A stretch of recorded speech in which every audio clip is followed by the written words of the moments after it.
ಇದು ನಿಜ ಕಾಲ ಅಥವಾ ಫೇಕ್ ಯಾವ್ದಾರ ಕಾಲ ಅಂತ ಅನ್ಕೊಂಡೆ ನಾನು. After a very long time ಟಿವಿಯಲ್ಲಿ ಬರ್ತಾ ಇದ್ದೀನಿ. ಫುಲ್ ಫಿಟ್ ಅಂಡ್ ಫೈನ್ ಇಲ್ಲ ಏನೋ ಇಲ್ಲ, ಗುಂಡಾಡಿ ಗುಂಡಮ್ಮ ತರ ಇದ್ದಿದ್ದು. ತೀಟೆ ಇರೋರು ಇನ್ನೂ ತೀಟೆ ಆಗಿದ್ದಾರೆ. ಆಮೇಲೆ ನನ್ಕಿಂತ ಜಾಸ್ತಿ ಅಯಾಂಶನ್ನ ನೋಡಿ ರೆಕಗ್ನೈಸ್ ಮಾಡ್ತಾರೆ. ಈ ಫ್ರೆಂಡ್ಶಿಪ್ ಇದೆಲ್ಲ ನಾವು 12 ಜನ ಮಾಡ್ಕೊಂಡಿರೋದು, that is the most memorable. ಇಲ್ಲಿಂದ ನಾವು ತಗೊಂಡು ಹೋಗೋದು. ಕ್ಯಾಮ್ರಾ ಮುಂದೆ ಹೇಳಕ್ ಆಗ್ತಾ ಇಲ್ಲ ಅಂದ್ರೆ ಅರ್ಥ ಮಾಡ್ಕೊಳ್ಳಿ. ಅವ್ರೇನಾದ್ರು ಬೇರೆ ಅನ್ಕೋಬೇಕಲ್ಲ.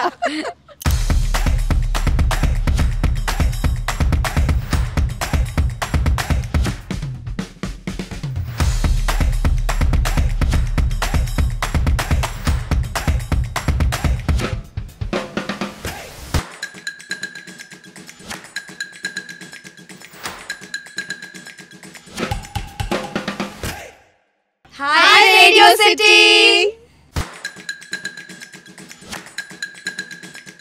ಫಸ್ಟ್ ಕಾಲ್ ಬಂದ ತಕ್ಷಣ ಇದು ನಿಜ ಕಾಲ ಅಥವಾ ಫೇಕ್ ಯಾವ್ದಾರ ಕಾಲ ಅಂತ ಅನ್ಕೊಂಡೆ ನಾನು. ಆಮೇಲೆ ಹಿಂಗೆ ಯಾವುದೋ ಕಾಲ್ ಬಂದಿದೆ ಅಂತ ನಾನು ಫಸ್ಟ್ ನಮ್ಮ ಮಮ್ಮಿಗೆ ಕಾಲ್ ಮಾಡಿದೆ, ನನ್ನ ಹಸ್ಬೆಂಡ್ ಕೇಳಿದೆ. ಅದಕ್ಕೆ ಅವ್ರುಗಳು ನಾನು ಅಂದರೆ ನಾನು ಏನು ಫೋನ್ ಅವ್ರು ಕೇಳಿದೆ ಅಂತಂದರೆ ಇಲ್ಲ ಬೇಡ ಅಂತ ಅವ್ರು ರಿಜೆಕ್ಷನ್ ಮಾಡ್ತಾರೆ. ಯಾಕಂದರೆ ನಾನು ಎಲ್ಲೂ ಆಚೆ ಜಾಸ್ತಿ ಹೋಗಲ್ಲ, ರಿಜೆಕ್ಟ್ ಮಾಡ್ತಾರೆ ಅಂತ ಅಂದ್ಕೊಂಡೆ. ಆಲ್ ಆಫ್ ಸಡನ್ ಓಕೆ ಬಂದರೆ ಏನು ಪರವಾಗಿಲ್ಲ, ನನ್ನಮ್ಮ ಸೂಪರ್ ಸ್ಟಾರ್ ತಾನೆ, ಹೆಸರನ್ನೇ ಅಮ್ಮ ಇದೆಲ್ಲ ಹೋಗು ಅಂತಂದರು. ಎಂಕರೇಜ್ ಮಾಡಿದ್ಮೇಲೆ ಓಕೆ ಟ್ರೈ ಮಾಡೋಣ, ನಿಜನ ಇದು ಕಾಲು ಅಂತ ಆಮೇಲೆ ಕನ್ಫರ್ಮ್ ಮಾಡಿಕೊಂಡೆ. ಎಸ್, ಆಮೇಲೆ ಇದಕ್ಕೆಲ್ಲ ಆಡಿಷನ್ಸ್ಗೆಲ್ಲ ಬಂದ್ವಿ, ಓಕೆ ಆಯಿತು. So like that. ನನಗೆ ಕಮ್ ಬ್ಯಾಕ್ ಮಾಡಬೇಕು ಅಂತ ಇತ್ತು. After a very long time ಟಿವಿಯಲ್ಲಿ ಬರ್ತಾ ಇದ್ದೀನಿ. ಸೊ ತುಂಬ ಖುಷಿ ಇತ್ತು. ಅದು ನಂದು ಮಗು ಜೊತೆ ಬರಬೇಕು ಅಂದಾಗ ತುಂಬ ಖುಷಿ ಆಗ್ತಿತ್ತು. ಬಿಕಾಸ್ ನಂದು ಆಗಲೇ ಒಂದು ಬೇರೆ ಪ್ರೊಫೆಷನ್ ಇದೆ, HR ಆಗಿ ವರ್ಕ್ ಮಾಡ್ತೀನಿ. ಸೊ ಅದನ್ನ ಜೊತೆಗೆ ಇದನ್ನು ಮ್ಯಾನೇಜ್ ಮಾಡೋದು, ಮಗುನ ಬ್ಯಾಕ್ ಹೋಮಲ್ಲಿ ಅವನೇನಾದ್ರು ಮನೇಲಿ ಇದ್ದಿದ್ದರೆ ನನಗೆ ಮ್ಯಾನೇಜ್ ಮಾಡೋದು ಕಷ್ಟ ಆಗ್ತಿತ್ತು. ಈಗ ಇಲ್ಲಿ ಬರ್ಬೇಕಾದ್ರೆ ಅವನ ಜೊತೆನೂ ಬರ್ತೀನಿ, ಸೊ ಮ್ಯಾನೇಜ್ ಮಾಡೋದು ಈಸಿ ಆಗ್ತಾಯಿದೆ. ಸೊ ಅದರಿಂದ ತುಂಬ ಖುಷಿ ಆಯಿತು. ಬಟ್ ತುಂಬ ತಲಾರಟೆ ಅಯಾಂಶು. ಸೊ ಹೆಂಗೆ ಅವನ್ನ ಮ್ಯಾನೇಜ್ ಮಾಡೋದು ಒಬ್ಬಳೇ, ಇಷ್ಟು ದಿನ ನಾನು ಯಾವತ್ತೂ ಒಬ್ಬಳೇ ಮ್ಯಾನೇಜ್ ಮಾಡಿಲ್ಲ. ಹಸ್ಬೆಂಡ್ ಇರ್ತಾರೆ, ನಾನಿ ಇರ್ತಾರೆ, ಸೊ ಯಾರೊಬ್ಬರು ಮ್ಯಾನೇಜ್ ಮಾಡೋಕ್ಕೆ ಇರ್ತಿದ್ರು. ಸೊ ಇಲ್ಲಿ ಬಂದು ನಾನು ಒಬ್ಬಳೇ ಮ್ಯಾನೇಜ್ ಮಾಡಬೇಕಲ್ಲ, ಹೇಗೆ ಇರುತ್ತೆ ಅಂತ ಅಂದ್ಕೊಂಡು ಇಟ್ ವಾಸ್ ಅ ಟಫ್ ಇದು decision. Then it was really nice. ನನಗೆ ಆ್ಯಕ್ಚುಲಿ ಎಕ್ಸೈಟ್ಮೆಂಟ್ ಆಯಿತು. Being an athlete and a sports person, ನನ್ನೊಂದು 8 ಇಯರ್ಸ್ ಮದುವೆ ಆದಮೇಲೆ ಏನೂ ಮಾಡಿಲ್ಲ, ಆರಾಮಾಗಿ ಮನೇಲಿ ಇಟ್ಕೊಂಡು ಮಗನ ಜೊತೆ ಫುಲ್ ಫಿಟ್ ಆ್ಯಂಡ್ ಫೈನ್ ಇಲ್ಲ ಏನೂ ಇಲ್ಲ, ಗುಂಡಾಡಿ ಗುಂಡಮ್ಮ ಥರ ಇದ್ದಿದ್ದು. ಸೊ ಫೋನ್ ಬಂದಾಗ ಐ ವಾಸ್ ವೆರಿ ಸರ್ಪ್ರೈಸ್ಡ್. ಯಾಕಂದರೆ ನನ್ನ ನಂಬರ್ಸ್ ಯಾರ ಹತ್ರ ಅಷ್ಟಾಗಿ ಹೇಗೆ ಹೋಗುತ್ತೆ ಚಾನಲ್ಗೆ ಅನ್ನೋ ಥರ ಒಂದಿತ್ತು. ಆ್ಯಂಡ್ ಐ ವಾಸ್ ಲೈಕ್ ಅವಳ ಥರನೇ ಸೇಮ್ ಎಕ್ಸ್ಪೀರಿಯನ್ಸ್, ಫೇಕ್ ಕಾಲ್ ಇರಬೇಕು ಅನ್ನೋ ಥರ. ನಾನು ಹಸ್ಬೆಂಡಿಗೆ ಹೇಳಿದಾಗ ಹೀ ವೆರಿಫೈಡ್, ಹೌದಾ ನಂಬರ್ ಓಕೆ, ಆಮೇಲೆ ಫೈನ್ ಆಯಿತು ಸರ್ ಅಂತ ಅಂದ್ಬಿಟ್ಟು ಆಡಿಷನ್ಸ್ ಗೇಮ್ಸ್ ಎಲ್ಲ ಅಂದಾಗ ನನಗೆ ತುಂಬ ಖುಷಿ ಆಯಿತು. ನನಗೆ ಇಷ್ಟ ಮಿಸ್ ಮಾಡ್ಕೋತಿದ್ನಲ್ಲ ನನ್ನ ಒಂದು ಥ್ರೋ ಬಾಲ್ ಆಗಲಿ, ಒಂದು ಅಥ್ಲೀಟ್ ಜರ್ನಿ ಆಗಲಿ, ಅದು ಇಲ್ಲಿ ಒಂದು ಎಕ್ಸ್ಪೀರಿಯನ್ಸ್ ಆಗುತ್ತೆ. ಅದು ನನ್ನ ಮಗನ ಜೊತೆ ಅಂದಾಗ ಇನ್ನೂ ಖುಷಿ ಇತ್ತು. ಆ್ಯಂಡ್ ಅವನು ಸ್ವಲ್ಪ ಸೈಲೆಂಟ್ ಕಿಡ್ ಆಗಿರೋದ್ರಿಂದ ಇಲ್ಲಿ ಬಂದು ಇನ್ನೂ ಏನೋ ಒಂದು ಚೇಂಜ್ ಆಗ್ತಾನೇನೋ ಅಂದರೆ ಇಲ್ಲೂ ಹಂಗೆ ಇದ್ದಾನೆ. ಏನೋ ಇಲ್ಲ, ತುಂಬ ಚೇಂಜಸ್ ಇದೆ ಮಕ್ಕಳಲ್ಲಿ, ತುಂಬಾ ಚೇಂಜಸ್ಸು. ತೀಟೆ ಇಲ್ದಿರೋರು ತೀಟೆ ಆಗ್ತಿದ್ದಾರೆ, ಅಳ್ದೇ ಇರೋರು ಇನ್ನೂ ತೀಟೆ ಆಗಿದ್ದಾರೆ. ಆಮೇಲೆ ಏನು ಅಳ್ದೇ ಇರೋರು ಅಳಕ್ ಶುರು ಮಾಡಿದ್ದಾರೆ. ಒಂದೇ ಒಂದು ಮಗು ಅಳ್ತಿದ್ರೆ ಎಲ್ಲರೂ ನಾನು ಜಾಯ್ನ್ ಆಗೋಣ ಮಾಡೋದು ಜಾಸ್ತಿ ಆಗೋಗಿದೆ. ಬಂದ್ ಎಲ್ಲ ಕಂಪ್ಲೇಂಟ್ಸ್ ಮಾಡೋದು ಸಖತ್ತು ಕಂಪ್ಲೇಂಟ್ ಆಗೋಗ್ಬಿಟ್ಟಿದ್ದಾರೆ. ಅಂಡ್ ಅವರವರೇ ಫೈಟಿಂಗ್. ಅಂಡ್ ಗೇಮ್ಸ್ ಅಲ್ಲಿ ನಮ್ಗಳಿಗಿಂತ ಅವ್ರಿಗೆ ಚಾಲೆಂಜಿಂಗ್ ಆಗಿದೆ. ನಾವ್ ಗೆಲ್ಲೇಬೇಕು, ನಾವ್ಗಳು ಓಕೆ ಅನ್ನೋ ತರ ಇದ್ದೀವಿ, ಬಟ್ ಅವ್ರಿಗೆ ಚಾಲೆಂಜಿಂಗ್ ಜಾಸ್ತಿ. ಆಸ್ ಅಪೂರ್ವ ಸೆಟ್, ನಾವೀಗ ಫುಲ್ ಸ್ಟ್ರೈನಾಗಿ ಮನೆಗೆ ಹೋಗ್ತೀವಿ. ರಾತ್ರಿ ಎಷ್ಟೊತ್ತಾಗುತ್ತೋ ಮಿಡ್ನೈಟ್ ಆದ್ರೂ ಮನೆಗೆ ಹೋಗ್ತೀವಿ. ಮಲ್ಕೊಂಡು ಬೆಳಿಗ್ಗೆ ಎದ್ದ ತಕ್ಷಣ ಒಂದು ಸ್ವಲ್ಪ ಹೊತ್ತು ಮನೆಯಲ್ಲೇ ರೆಸ್ಟ್ ತಗೊಳ್ಳೋಣ ಅಂತ ಅಂದ್ಕೊಂಡಿರ್ತೀವಿ. ಬಟ್ ಸ್ಟಿಲ್ ಮಿಸ್ಸಿಂಗ್, ಅಯ್ಯೋ ಹೋಗ್ತಾ ಇಲ್ವಲ್ಲ, ಯಾಕೆ ಕರೆದಿಲ್ಲ, ಇನ್ನು ಯಾವಾಗ ಕರೀತಾರೆ, ಆ ಥರ ಮಿಸ್ ಮಾಡ್ಕೋತಾ ಇದ್ದೀವಿ. ಅಷ್ಟು ಅಟ್ರಾಕ್ಷನ್ ಈ ಶೋ ಮೇಲೆ ನಮಗೆ. ಓಕೆ, ನಾನು ಮುಂಚೆ ರಿಯಾಲಿಟಿ ಶೋ ಮಾಡಿದ್ದೆ. ಸೊ ಆವಾಗ ಪಾಪ್ಯುಲಾರಿಟಿ ತುಂಬ ಇತ್ತು. ಸೊ ಎಲ್ಲರೂ ಹೋದರೆ ತುಂಬ ರೆಕಗ್ನಿಷನ್ ಇತ್ತು. ಸೊ ಅದು ಆಲ್ಮೋಸ್ಟ್ 10 ಇಯರ್ಸ್ ಗ್ಯಾಪ್ ಆದಾಗ ಜನರು ಮರ್ತು ಹೋಗ್ತಾರೆ. ಆಫ್ಕೋರ್ಸ್ ನಾವು ಚೇಂಜ್ ಆಗ್ತೀವಿ.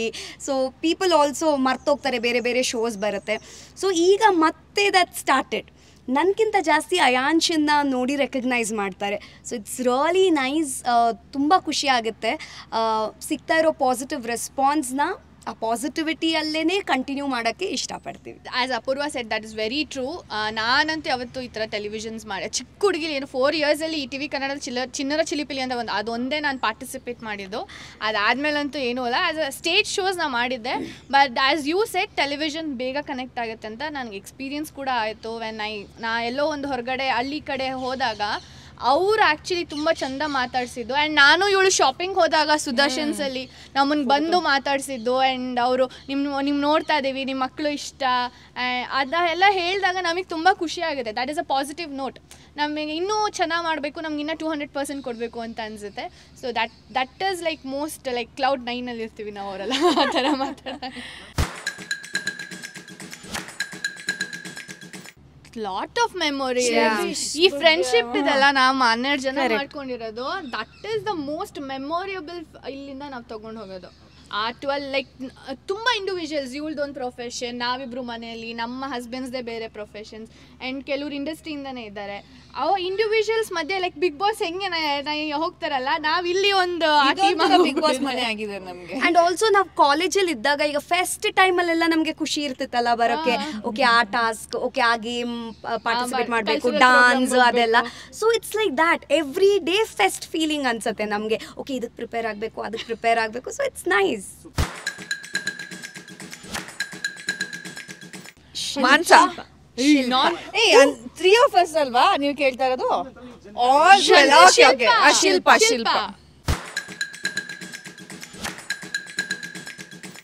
ಸಾರಿಕಾ ಅಳದೆ ಅಮ್ಮ ಇಬ್ರು ಅಷ್ಟೇ.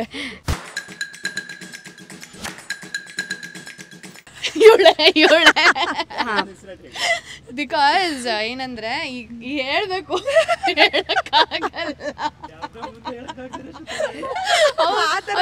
ಸೈಲೆಂಟ್ ತರ್ಲಾಟೆ ಅಂತಾರೆ.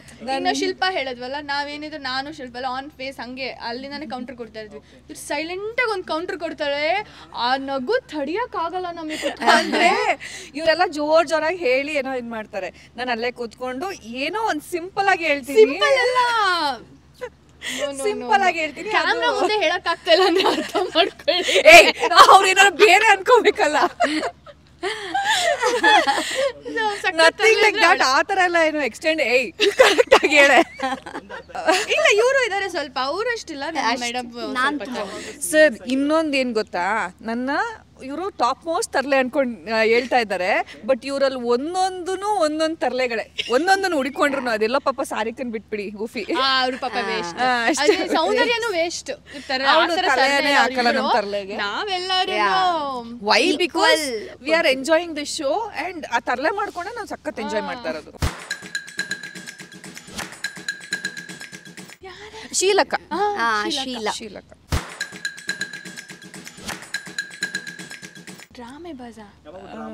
ಅಪೂರ್ವ ಪಾಪ ಕಣೆ. ಅದು ಎಕ್ಸ್ಪ್ರೆಷನ್ಸ್ ಕೊಡೋದು ಕಣೆ. ಎಕ್ಸ್ಪ್ರೆಷನ್ ನಂದು ಹಾಕದೇ ಇಲ್ಲ, ಟಿವಿ ಆಗದೇ ಇಲ್ಲ, ಈಗದೇ ಇಲ್ಲ ಅಂದ್ರೆ ಸೌಂದರ್ಯನ ಮೈಟ್ ಬಿ ಅನ್ಸುತ್ತೆ. ಅದು ಆತರ ಯಾರು ಆಗಲ್ಲ ಮಾಡಲ್ಲ.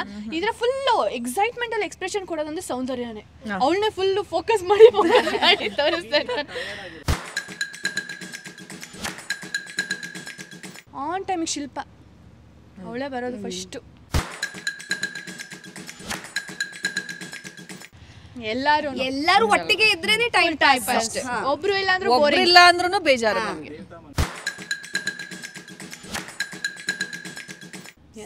ಇಲ್ಲಿ ಯಾರು ದೇವರಲ್ಲ ಸರ್, ಯಾರು ದೇವರಲ್ಲ. ನಂಬೋದು ಯಾರು ದೇವರಲ್ಲ, ದೆವ್ವಗಳು ಒಂಚೂರು ರೀಚ್ ಆಗ್ಬೋದು ಅಷ್ಟೇ. ನಮ್ಗೆ ಅವ್ರ ಅಂದ್ರೆ ತುಂಬಾ ಇಷ್ಟ. ಅವ್ರು ಒಬ್ರಿಲ್ಲ ಅಂದ್ರೆ ನಮ್ಗೆ ಸಕ್ಕತ್ ಮೋಟಿವೇಶನ್ ಅಂದ್ರಲ್ಲ, ನಮ್ ತಾರಮ್ಮನೆ ಮೋಟಿವೇಶನ್. ಅವರಷ್ಟು ಅವರು ತಪ್ಪು ಮಾಡಿದ್ರು ಅದ್ರಲ್ಲೂ ಒಂದ್ ಕೆತ್ಕಿ ಏನಾರೋ ಒಂದು ಉತ್ಪತ್ತಿ ಮಾಡ್ತಾರೆ, ಪಾಯಿಂಟ್ ತೆಗ್ಬಿಡ್ತಾರೆ. ಇಲ್ಲ ಹಂಗೆ ಕಣೆಮ್ಮ ಅಂತ ಹೇಳಿ. ಸೊ ಆ ಮೋಟಿವೇಶನ್ ಅಲ್ಲಿ ಇರೋದಕ್ಕೆ ನಮ್ಗೇನ್ ಬೇಜಾರಾಗಲ್ಲ. And Anu ma'am she is inspiration. ಅವ್ರಿಗಿರೋ ನಾಲೆಜ್, ಅವ್ರು ಮಾತಾಡೋ ವೇ ಇದೆಲ್ಲ ವೆರಿ ಇಂಟೆಲಿಜೆಂಟ್. ಯೋಚನೆ ಮಾಡಿ ಮಾತಾಡ್ತಾರೆ. ತಾರಮ್ಮ ಅವ್ರ ಇನ್ನೋಸೆನ್ಸ್ ಆ ರೇಂಜ್ ಆ ಲೆವೆಲಲ್ಲಿ ಬೆಳೆದಿದ್ರು ನಮ್ಮ ಹತ್ರ ಆಗಿರ್ಬೋದು, ಯಾರ ಹತ್ರನೇ ಒಂದು ಸೆಟ್ಟಲ್ಲಿ ಯಾವುದೇ ಒಂದು ಹುಡುಗರ ಜೊತೆ ಆಗಿರ್ಬೋದು, ಅವ್ರದ್ದು ಡೌನ್ ಟು ಅರ್ತ್ ನೇಚರ್ ಇದೆಯಲ್ಲ, ಎಲ್ಲರೂ ಕಲಿಬೇಕಾಗಿರೋಂಥದ್ದು ಈಗ ಯಾರೋ ಒಬ್ರು ಗೇಮ್ ಮಾಡ್ತಾ ಇರ್ತಾರೆ, ಅವ್ರು ತಪ್ಪು ಮಾಡ್ತಾ ಇರ್ತಾರೆ, ಅವ್ರ ಫ್ರೆಂಡ್ಗಳಿಗೆ ಹೇಳ್ತಾರೆ ಏನ್ರಿ ಹಂಗೆ ಮಾಡ್ತಿದ್ದಾರೆ, ಸರಿಯಾಗಿ ಮಾಡಕ್ಕೆ ಹೇಳ್ರೆ ಅಂತ ಆ ಥರ ನಮ್ಮನ್ನ ಮೋಟಿವೇಟ್ ಮಾಡ್ತಾ ಇರ್ತಾರೆ. ನಮ್ಮ ಸೆಟ್ಟಲ್ ಸುಜನ್ ಸರ್ ಇಲ್ಲ ಅಂದ್ರೆ ಫನ್ ಇರಲ್ಲ. So fun filled complete. Basically first ನಮ್ಮ ಹೇರ್ ಸ್ಟೈಲಿಸ್ಟ್ ಮೇಕಪ್ ಪರ್ಸನ್ಸ್ ಹೇಳಬೇಕು, ಯಾಕಂದ್ರೆ ಅವರೇ ನಮ್ಮನ್ನ ಇಷ್ಟು ಚೆನ್ನಾಗಿ ಬಿಹೈಂಡ್ ದ ಕ್ಯಾಮ್ರಾ. ಸೊ ಅವರು ನಮ್ಮನ್ನ ತುಂಬಾ ಚೆನ್ನಾಗಿ ಕಾಣಕ್ಕೆ ಮಾಡ್ತಾರೆ, ಬಿಕಾಸ್ ನಾವು ಚೆನ್ನಾಗಿ ಕಾಣಿಸಿದ್ರೆ ತಾನೇ ಎಲ್ಲರೂ ಶೋ ನೋಡೋದು. ಸೊ ಅವ್ರಿಗೆ ಫಸ್ಟ್ ಥ್ಯಾಂಕ್ಸ್ ಹೇಳಬೇಕು. ಮತ್ತು ನಮಗೆ ಊಟ ಕೊಡ್ತಾರೆ, ಕಾಫಿ ಕೊಡ್ತಾರಲ್ಲ, ಟೀ. ನಾವು ಅಲ್ಲಿ ಕೂತ್ಕೊಂಡಾಗ ನಮಗೆ ದಿನಕ್ಕೆ 4 ಸತಿ 3 ಸತಿ ಟೀ ತಂದು ಕೊಡ್ತಾರೆ, ವಿಚ್ ಇಸ್ ಸೋ ರಿಫ್ರೆಶಿಂಗ್. ಕೂತ್ಕೊಂಡು ಲೈಟ್ಸ್ ಮುಂದೆ ತುಂಬ ಪ್ರಾಬ್ಲಮ್ ಆಗ್ತಾ ಇರುತ್ತೆ. So and I should thank Ramya also. Ramya ಪಾಪ ಅವ್ರು ಎಲ್ಲಾರನ್ನೂ ಆನ್ ಟೈಮ್ ಕರೆಸ್ಬೇಕು, ಎಲ್ಲಾರನ್ನೂ ಹಿಂಗೆ ನಡಿಬೇಕು, ಹಿಂಗೆ ಆಗಬೇಕು ಅಂತ ಅವ್ರು ಅದನ್ನು ಕೋಆರ್ಡಿನೇಟ್ ಮಾಡಬೇಕು. ಪಾಪ ಅವ್ರಿಗೆ ತುಂಬ ಸ್ಟ್ರೆಸ್ ಇದೆ, ಬಟ್ ಆದ್ರೂ ನಮ್ಮನ್ನ ಚೆನ್ನಾಗಿ ಹ್ಯಾಂಡಲ್ ಮಾಡಿಕೊಂಡು ನೋಡ್ತಿದ್ದಾರೆ. ನಮ್ಮನ್ನು ಇಷ್ಟು ದಿನ ಎಲ್ಲರೂ ಯಾರು ಸಪೋರ್ಟ್ ಮಾಡಿದ್ದೀರಾ, ನಮ್ಮ ಶೋ ನೋಡಿ ಎಲ್ಲರೂ ಯಾರು ಎಂಜಾಯ್ ಮಾಡ್ತಿದ್ದೀರಾ, ಎಲ್ಲರಿಗೂ ತುಂಬ ಥ್ಯಾಂಕ್ಸ್. ಇನ್ನು ಮುಂದೆನೂ ಹಾಗೆ ಸಪೋರ್ಟ್ ಮಾಡ್ತಾಯಿರಿ. ಎಲ್ಲರೂ ಈಗ ಓಟ್ ಮಾಡಿ ಅಂತ ರಿಕ್ವೆಸ್ಟ್ ಮಾಡ್ತಾಯಿದ್ದೀವಿ ಎಲ್ಲರಿಗೂ. ನಿಮ್ಗಳ ಓಟಿಂದ ನಮಗೆ ಆ ಸ್ಥಾನ ಪಡೆಯೋಕ್ಕೆ ತುಂಬ ಹತ್ರ ಆಗ್ತೀವಿ. So thank you so much, ಎಲ್ಲರಿಗೂ ತುಂಬ ಥ್ಯಾಂಕ್ಸ್ ನಮ್ಮನ್ನು ನೋಡಿ ಎಂಕರೇಜ್ ಮಾಡಿ ಸಪೋರ್ಟ್ ಮಾಡಿರೋದಕ್ಕೆ. Thank you. ಪ್ಲೀಸ್ ವೋಟ್ ಮಾಡಿ, ಎಲ್ಲರೂ ವೋಟ್ ಮಾಡಿ ಸಪೋರ್ಟ್ ಮಾಡಿ. ಆ್ಯಂಡ್ ನಮ್ಮ ಮೇಲೆ ಪ್ರೀತಿ ಯಾವಾಗಲೂ ಹೀಗೆ ಇಟ್ಟಿರಿ. ಶೋ ಬಂದಿಲ್ಲ ಅಂತ ಮಾತ್ರ ಮಿಸ್ ಮಾಡಬೇಡಿ. ನಮ್ಮನ್ನೆಲ್ಲೇ ನೋಡಿದ್ರು ಆ ಪ್ರೀತಿ ಲವ್ ಮಾತಾಡಿಸಿ ನಮಗೂ ಖುಷಿ ಆಗುತ್ತೆ. ಹೌದು.